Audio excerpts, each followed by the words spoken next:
Pemirsa, motif padi, burung, dan juga ornamen rumah lama diaplikasikan pada kain batik khas Kabupaten Musirawas. Motif tersebut mengangkat kearifan lokal dan menggambarkan suasana alam Musirawas. Hingga saat ini setidaknya ada 6 motif batik Musirawas.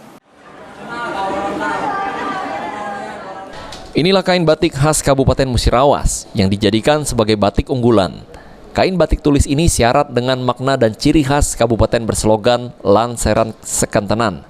Selain mengangkat kearifan lokal, motif kain batik ini juga menggambarkan alam yang ada di Musirawas. Seperti halnya motif padi, di mana Musirawas merupakan salah satu lumbung padi di Provinsi Sumatera Selatan. Terdapat pula motif fauna burung, kemudian beberapa ornamen rumah lama di Musirawas juga turut diaplikasikan pada kain batik tersebut.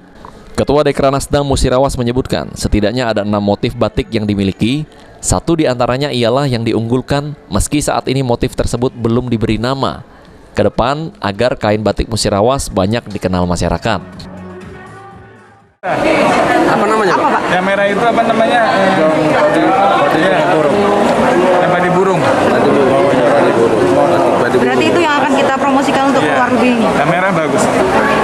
Itu belum kita namakan karena memang baru benar. Yang tadi yang di-launching kan baru 4. Yang merah kan belum kan? Yang merah itu memang benar-benar baru. Pihak Dekranasda Musirawas sendiri bakal menggandeng BUMDes di masing-masing desa. Kain batik khas Musirawas ini dibanderol dengan harga sekitar Rp1 juta dengan ukuran sekitar 2,5 meter. Untuk diketahui saat ini baru ada 2 pengrajin batik. Tri Hajaria, PAL TV.